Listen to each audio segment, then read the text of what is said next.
اللہ وعلی آلک و اصحابک یا رحمۃ للعالمین۔ بعد از حمد و ثنا نبی پاک صلی اللہ تعالیٰ علیہ وسلم کی پاک اور مقدس بارگاہ میں ہدیہ عقیدت پیش کرنے کے بعد دعا ہے اللہ تعالیٰ میری اور آپ کی حاضری کو قبول فرمائے، اس جہان پہ بھی اور اس جہان پہ بھی اللہ تعالیٰ نیک اور صالحین کی جماعت میں شامل فرمائے۔ بغیر کسی تمہید کے سورہ نساء آیت نمبر 36 اللہ تعالیٰ ارشاد فرما رہا ہے، عبادت کرو اللہ کی اور اس کے ساتھ کسی کو شریک نہ بناؤ۔ یعنی عبادت صرف اللہ کی اور اس کی ذات اور صفات میں کسی کو شریک نہ بناؤ۔ دوسرا فرمایا وبالوالدین احسانا، اور اپنے والدین کے ساتھ حسن سلوک کرو۔ پہلا حکم کہ اپنے پروردگار کی بندگی کرو۔ عبادت کے لیے صرف اللہ کی ذات ہے، اور فرمانبرداری کے لیے یہ وہ دو رشتے ہیں جنہیں میرے رب نے انبیاء کو بھی فرمایا کہ وہ بھی اپنی ماں باپ کی خدمت کریں۔ بندگی پروردگار کی اور فرمانبرداری ماں باپ کی۔ آگے تیسرا حکم فرمایا رشتہ داروں کے ساتھ، یتیموں کے ساتھ، مسکینوں کے ساتھ، اور وہ پڑوسی جو رشتہ دار ہیں، وہ پڑوسی جو غیر رشتہ دار ہیں، یعنی رشتہ دار نہیں۔ ہم مجلس جہاں بندہ چند گھڑیاں بیٹھے ان کے ساتھ، مسافر جن کے ساتھ بندہ سفر کرے ان کے ساتھ حسن سلوک کرو۔ اس مختصر نشست میں ہم ہمسایوں کے حقوق جو ہمسایوں پہ ہیں ان کے حوالے سے بات کریں گے۔ اللہ تعالیٰ چھڑنے سے انہوں ضرورت ہے کرنا ہونا۔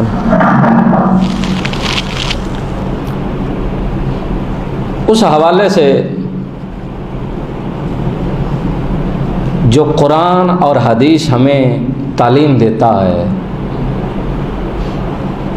وہ ڈسکس کرنے کی کوشش کریں گے۔ اللہ تعالیٰ میری زبان پہ کلمہ حق جاری نصیب فرمائے۔ حضرت عبداللہ بن عمر بن عاص رضی اللہ تعالیٰ عنہ راوی ہیں، حضور نے فرمایا جو شخص پڑوسی کو تکلیف دے، اذیت دے کسی ذریعے سے، تو میرے پاک نبی نے فرمایا کہ اللہ تعالیٰ قیامت والے دن اس پہ نظر رحمت نہیں کرے گا اور حکم ہوگا اسے پکڑو اور جہنم میں ڈال دو۔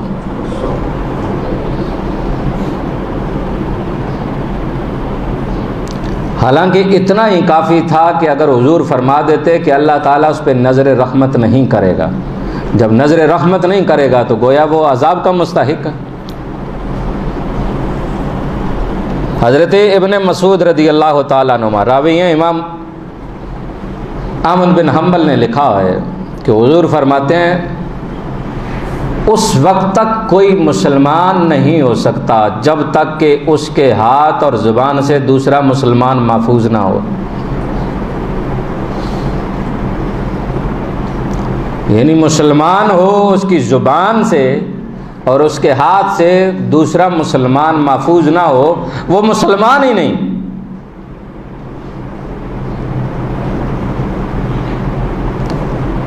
ہم اپنے فیملی سطح پہ پہلے دیکھیں، پھر اپنے محلے داری میں دیکھیں، سٹی سطح پہ دیکھیں، اس سے بڑھ کر نیشنل سطح پہ دیکھیں تو الا ماشاء اللہ ہمارے سارے سیاستدان حکمران نہ ان کی زبان سے کوئی محفوظ ہے نہ ان کے ہاتھ سے کوئی محفوظ ہے.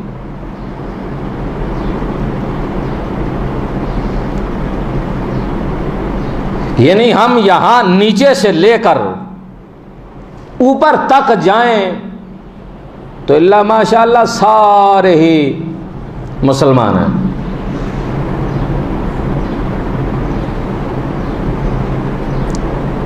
نہ زبان سے کوئی محفوظ ہے نہ ہاتھ سے کوئی محفوظ ہے. تو پھر بھی ہمارا دعویٰ ہے کہ ہم مسلمان ہیں. حضور نبی اکرم صلی اللہ تعالی علیہ وسلم کے دربار میں ایک عورت کا ذکر کیا گیا. صحابہ اکرام رضوان اللہ تعالی علیہ اجمعین کہنے لگے آقا وہ نماز روزے کی بڑی پابند ہے، یعنی اس کا عمل دیکھا جائے تو عمل کے حساب سے وہ بڑا پختہ ہے، صدقہ و خیرات بھی کرتی ہے، نماز روزہ حج زکوٰۃ نوافل بھی ادا کرتی ہے، لیکن آقا اس کی زبان سے اس کے ہمسایوں کو تکلیف پہنچتی ہے. میرے پاک نبی نے فرمایا وہ جہنمی ہے.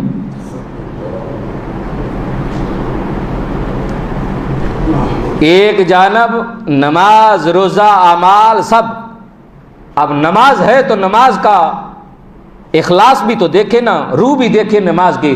قرآن نے کہا ان الصلاۃ تنہی عن الفحشاء والمنکر، نماز تو بھی حیائی اور برے کاموں سے روکتی ہے. اب کسی انسان کو اگر نماز نہیں روک پا رہی تو گویا اس کی نماز پہ اسے توجہ دینی چاہیے. دوسری عورت کا ذکر ہوا، کہا کہ وہ اعمال کے لحاظ سے اس عورت سے کمزور ہے، یعنی کم اعمال کرتی ہے، لیکن آقا اس کی زبان سے اس کے ہمسائے بڑے خوش ہیں. تو حضور نے فرمایا جنتی ہے. کیا فرمایا؟ جنتی ہے. تو خالی زبان سے تکلیف دینے کا سبب جنت اور جہنم بنا، جو میرے اور آپ کے نزدیک کوئی جرم ہی نہیں ٹھہرا.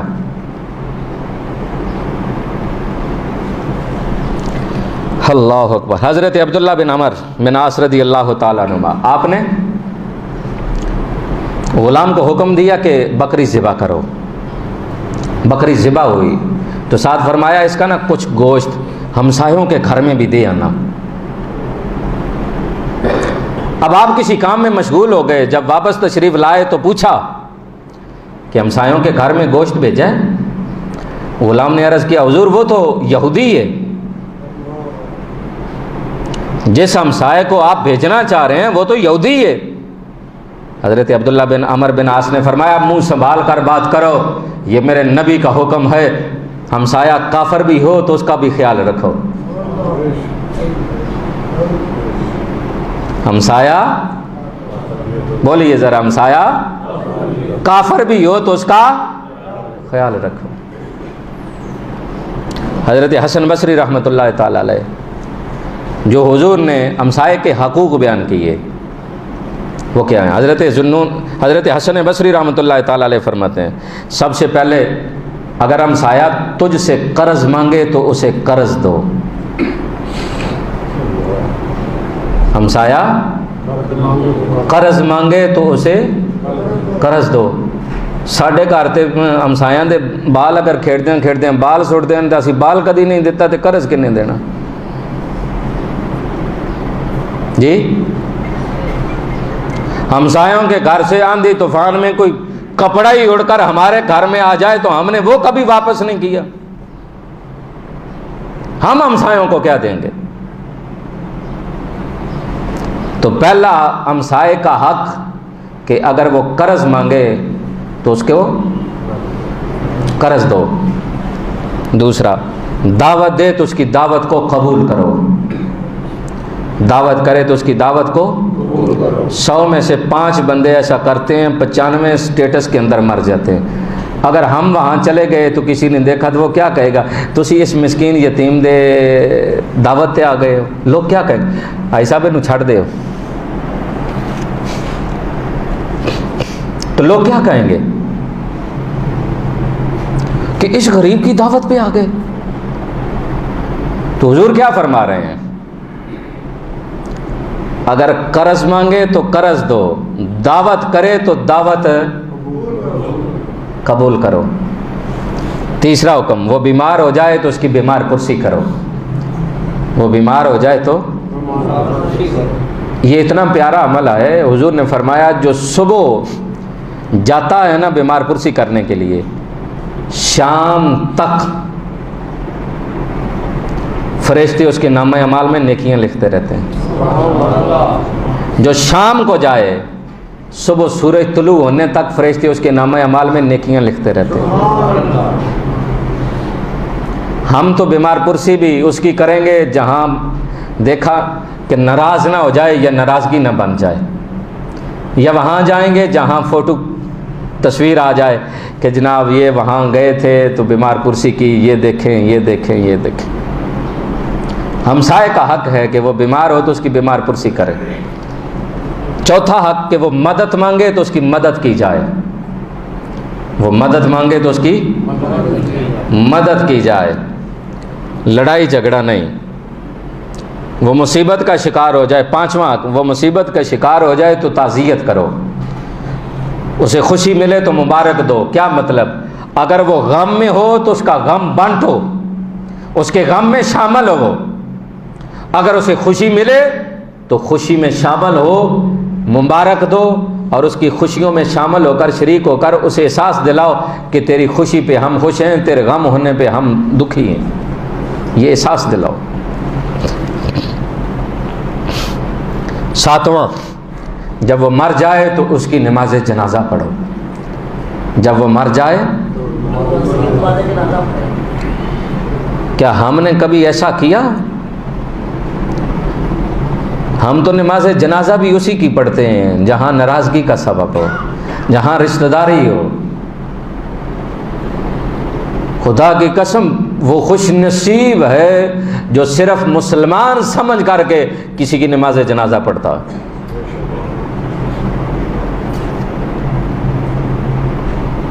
اور پھر ہم پہلی صف میں کھڑے ہوئے اور پھر مولانا صاحب کو صدا دی ہے ذرا رکیے پیچھے سے لوگ آ رہے ہیں، تاکہ پتہ چلے کہ جناب تشریف لے آئے نے، سارے پتہ چل جائے۔ اور دوسرا ستم یہ کہ بغیر وضو کے اس نے یہ سمجھا کہ میں نے کون سا پڑھنا، بس ایسے کر کے کھڑے ہو جانا۔ اب ایک بندہ، اس کو باپ نے پیدا کیا، اسے پالا، اسے پڑھایا، گریجویٹ کیا، اسے جاب لگوائی یا اسے کوئی بزنس بنا کے دیا، وہ بیٹھ گیا، باپ مر گیا، وہ جنازے میں پہلے سب میں کھڑا ہے، ہاتھ باندھے، جنازہ کوئی نہیں آتا۔ تیری تعلیم کا، تیرے بزنس کا، تیرے اس مال و دولت کا کیا فائدہ؟ کیا تو ساری زندگی پیسوں سے لوگ خرید کر لائے گا؟ تیرے باپ کی قبر پہ بیٹھ کے پڑھ لیں گے، لیکن ان کے پڑھنے سے وہ راحت اور سکون نہیں ملے گا جو تیرا قبر پہ بیٹھ کے پڑھنے سے ملے گا۔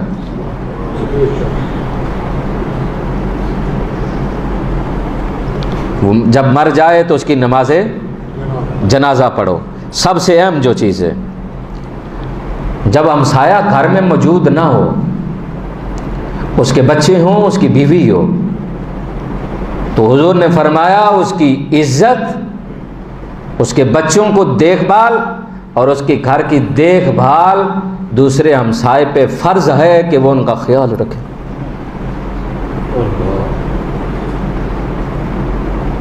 امام غزالی رحمۃ اللہ تعالی علیہ نے اپنے فلسفے کے اندر ایک بڑا پیارا واقعہ لکھا ہے۔ واقعہ کیا لکھتے ہیں؟ ایک بندے کے گھر میں چوہوں کی کثرت ہو گئی۔ جب چوہوں کی کثرت ہوئی تو کسی نے مشورہ دیا کہ بلی پال کے رکھ لو۔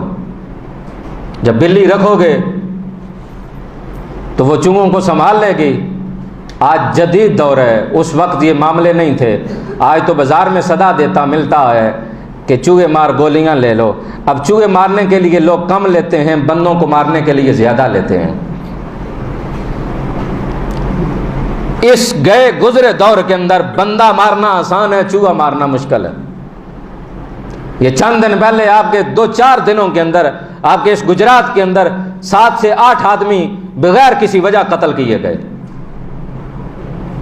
لہذا بندہ مارنا اب آسان ہو چکا ہے، کسی کو گولیاں دے دو، چوہے تو مارتا کوئی نہیں، چوہے تو پھر رہے ہیں، گھوم رہے ہیں، بڑے بھی اور چھوٹے بھی۔ اب ہوا کیا کہ اس نے مشورہ دیا کہ چوہے آپ کے گھر میں کثرت ہیں، بلی پال لو۔ اب جواب سنیے، اس نے کہا ہاں میں بلی تو پال لوں، لیکن مجھے ڈر لگتا ہے کہیں بلی کی آواز سے چوہے ہمسایوں کے گھر میں نہ بھاگ جائیں۔ پتہ نہیں آپ کچھ سمجھے ہیں کہ نہیں سمجھے؟ یعنی جو میں چیز اپنے لیے پسند نہیں کرتا وہ میں ہمسایوں کے لیے بھی پسند نہیں کرتا۔ یہ چیزیں آج ہمارے اندر کیوں نہیں؟ حضرت امام مالک رحمۃ اللہ تعالی علیہ یہودی ہمسایہ ہے، اس کے گھر میں کھجور کا درخت ہے، لیکن کچھ شاخیں حضرت امام مالک کے گھر میں لٹکی ہوئی ہیں، اس سے چند کھجوریں گرتی ہیں۔ حضرت امام مالک رحمۃ اللہ تعالی علیہ صبح اٹھتے ہیں، سب سے پہلے چاڑو لے کے وہ کھجوریں اکٹھی کرتے ہیں، اکٹھی کر کے جاتے ہیں، یہ لو بھائی اپنی کھجوریں۔ کسی نے دیکھا امام مالک کو ہر روز جاتے ہیں، کہا حضور آپ کے گھر میں گرتے ہیں، آپ کیوں دیتے ہیں؟ کہا یہ اس کی امانت ہے، یہ اس کی۔ کاش کہ ہم بھی یہ سمجھیں، کاش ہم بھی سمجھیں، لیکن ہمیں کب سمجھ آئے گی؟ ہم تو سمجھنے کے لیے تیار نہیں۔ اللہ اکبر۔ 4 چیزیں خوش بختی کی علامت۔ کتنی چیزیں؟ 4 چیزیں، اور موجب رحمت بھی ہیں۔ سب سے پہلے نیک بیوی، سب سے پہلے نیک بیوی، دوسرا کشادہ مکان، تیسری نیک پڑوسی، چوتھی اچھی اور فرما بردار سواری۔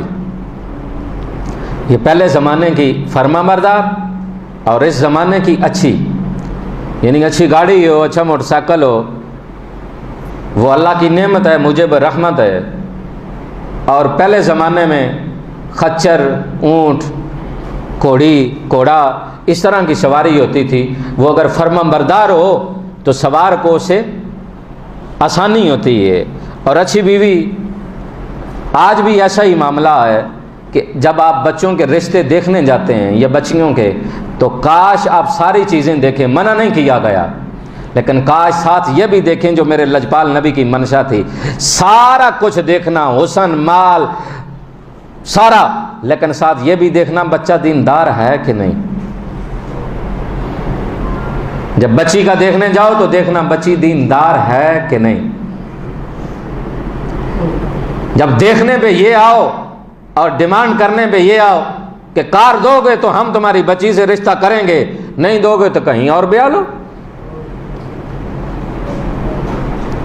اور جب بچے کا نکاح کرنے لگیں گے، بچے کے ہاتھوں میں انگوٹھیاں سونے کی، گلے کے اندر سونے کے چین، بریسلیٹ، سارا وہ زیور جو میرے نبی نے حرام کیا، اور ساتھ اگر کہا جائے یہ اتار لو ورنہ نکاح نہیں ہوگا، تو آپ بھی لڑنے لگ پڑتے ہیں۔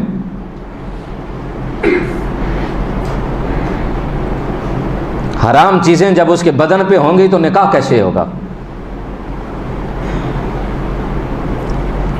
افسوس کہ ہم ہر وہ کام کیا جو میرے پاک نبی نے منع فرمایا، اور پھر ہم خوشیاں تلاش کرتے ہیں۔ اگر بچہ نہ پہنے تو اس میں کیا بات ہے؟ کیا لوگ یہی کہیں گے نا کہ اس نے سونے کی کوئی چیز نہیں پہنی؟ اس سے بڑھ کر اور کیا ہوگا؟ چند لمحے لوگوں کی باتیں برداشت نہ کر پائے، اللہ اور اس کے رسول کو ناراض کر کے جو ایک سنت عمل تھا، ایک آبادی تھی، اسے بربادی کا موجب بنا لیا۔ چند لمحے، تو پھر اس کے اندر معاملات بھی تو یہی ہوں گے۔ 4 چیزیں جو باعث نحوست کا سبب بنتی ہیں۔ برا پڑوسی، برا پڑوسی کا پتہ ہے نا، جی ہم سایہ، ہم سایہ، کاش کہ آپ بھی ہم سایہ ہی رہیں۔ یہ اللہ کی بڑی نعمت ہے، اس جہان پہ بھی اور عالم برزخ میں بھی، یعنی دنیا پہ بھی ہم سایہ اچھا مانگا کریں اور قبر کے ساتھ بھی اچھا ہم سایہ مانگا کریں، دونوں جگہ تکلیف پہنچتی ہے۔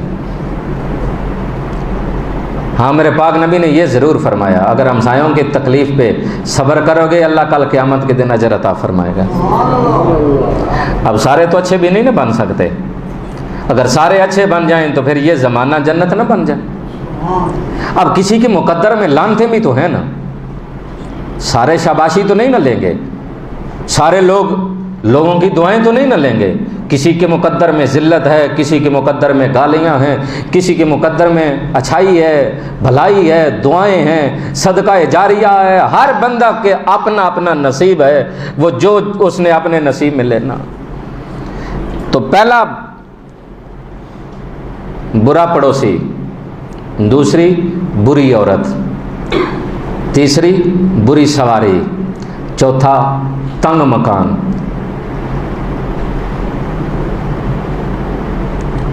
یہ باعث موجب بھی ہیں نحوست کے اور باعث تکلیف دہ بھی ہیں اس کائنات پہ۔ اللہ تعالیٰ مجھے اور آپ کو ان ساری چیزوں سے محفوظ فرمائے۔ حضرت ابو ہریرہ رضی اللہ تعالیٰ عنہ راوی ہیں، کل قیامت کے دن سب سے پہلے اللہ کی عدالت میں جو مقدمہ پیش کیا جائے گا وہ دو ہمسایوں کا ہوگا جو آپس میں لڑتے جھگڑتے تھے، لڑتے جھگڑتے اس کائنات سے چلے گئے۔ کل قیامت کے دن سب سے پہلے دو ہمسایوں کا مقدمہ اللہ کے حضور پیش کیا جائے گا۔ حضرت امام احمد بن اسقاف دمشقی رحمۃ اللہ تعالی علیہ حج کے لیے پیسے جمع کر رہے تھے۔ کس کے لیے؟ حج کے لیے۔ درم و دینار کا زمانہ تھا، کافی زمانہ بیت گیا، روپیہ 2 روپیہ درم دینار اکٹھے کرتے رہے کہ کسی دن میں حج پہ جاؤں گا۔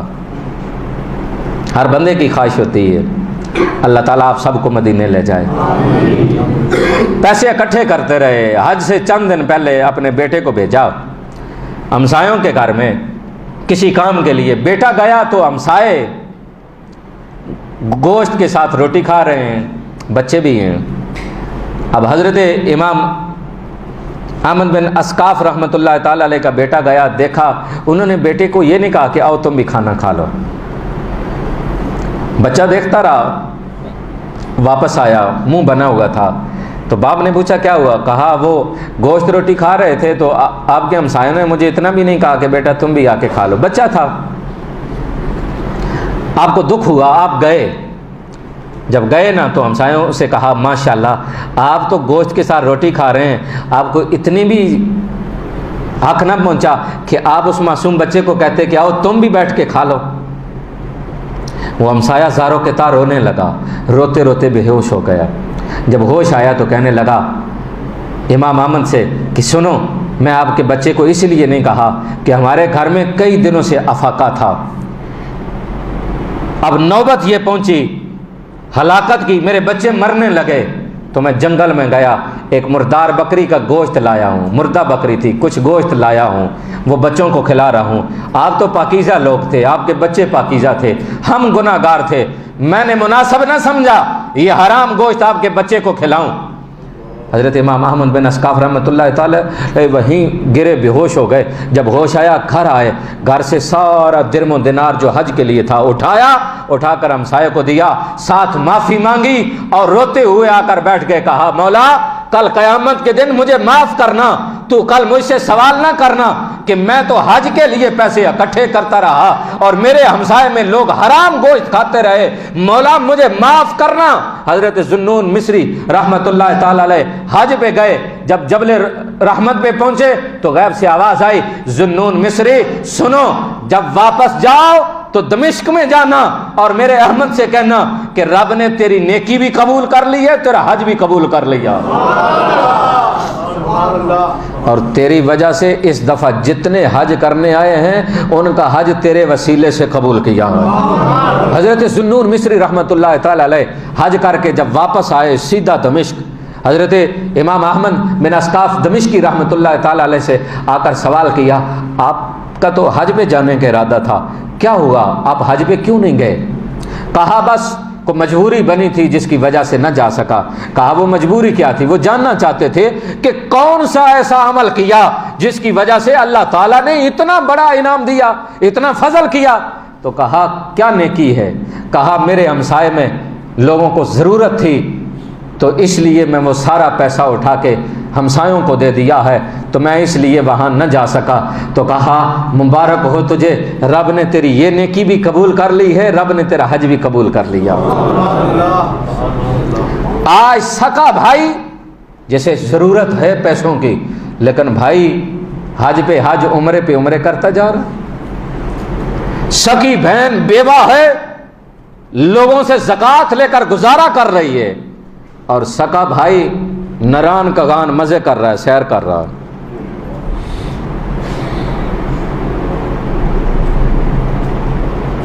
لوگوں کو ضرورت ہے آپ کی نمائش کی نہیں، مدد کی۔ قرآن نے رشتہ داروں کے ساتھ حسن سلوک کا درس دیا ہے۔ جہاں آپ صدقہ کرتے ہیں باہر کسی جگہ پہ 1 گنا ثواب ملے گا، رشتہ داروں پہ صدقہ کریں گے 2 گنا ثواب ملے گا۔ 1 صدقے کا اور 1 رشتہ داروں کے خیال رکھنے کا۔ اسلام کی جو تعلیمات ہیں ہم ان کو بھولتے جا رہے ہیں۔ ہمیں ضرورت ہے اپنوں کے ساتھ حسن سلوک کرنے کی، ہمسایوں کا خیال رکھنا۔ جو رشتہ دار ہیں ان کا 2 گنا، ہمسائے بھی ہوں رشتہ دار بھی ہوں۔ جو رشتہ دار نہیں ہیں ان کا بھی خیال ہے، جو مسلمان ہیں ان کا بھی خیال ہے۔ حتیٰ کہ اگر ہمسائے کافر ہیں، یہودی ہیں، کرسچن ہیں، کوئی بھی مذہب ہے ان کا، ان کے ساتھ بھی حسن سلوک رکھنے کا حکم ہے۔ صحابہ کہتے ہیں حضور کے پاس جبرائیل امین آئے اور آ کر ہمسایوں کے اتنے حقوق بیان کیے، صحابہ کہتے ہیں ہمیں خدشہ ہونے لگا کہ کہیں حضور اعلان نہ فرما دیں کہ ہمسایہ تمہاری وراثت میں بھی حقدار ہے۔ اتنا حق ہے ہمسایوں کا۔ تو ہم نے ہمسایوں کے ساتھ کیا سلوک کیا؟ کیا ہم ہمسایوں کا حق ادا کر رہے ہیں؟ نہیں کر رہے۔ رشتہ داروں کا حق ادا کر رہے ہیں؟ نہیں کر رہے۔ بہن بھائیوں کا حق ادا کر رہے ہیں؟ نہیں کر رہے۔ اور جواب ہمارا کیا ہے؟ بھائی ہے تو ٹھیک ہے، آپ نہ کریں تو کیا کل آپ سے نہیں پوچھا جائے گا؟ اگر بہن ہے تو کیا وہ زکوٰۃ دینے والوں کی تو نہیں، وہ تو اللہ نے ان کے لیے نصاب رکھا ہے، وہ ہمدردی کر رہے ہیں، پوچھا تو آپ سے جائے گا، کفالت کی ذمہ داری تو آپ کی ہے۔ وہ تو بحیثیت مسلمان اپنا فریضہ ادا کر رہے ہیں، کوئی زکوٰۃ دے رہا ہے، کوئی صدقہ کر رہا ہے، کوئی خیرات کر رہا ہے، وہ اس کی ذمہ داری ہے مسلمان ہونے کے ناطے، آپ کی رشتہ داری ہونے کے ناطے آپ کون سا عمل کر رہے ہیں؟ تو اس لیے آؤ، اگر کوئی خامی، کوئی کوتاہی ہو گئی تو اس کا ازالہ کر لیں، معافی مانگ لیں، جو پیچھے گزر گئی اسے معافی مانگ لیں، اللہ تعالیٰ کے حضور آؤ اپنی زندگی کو سنوار لو، اس سے پہلے کہ کل قیامت کے دن ان چیزوں کا ہم سے سوال کیا جائے۔ آؤ مل کر آج ہی ان چیزوں کے سوال بھی تیار کر لیں اور جواب بھی تیار کر لیں۔ اللہ تعالیٰ مجھے اور آپ کو عمل کی توفیق عطا فرمائے۔ آمین ثم آمین، وآخر دعوانا ان الحمد للہ رب العالمین۔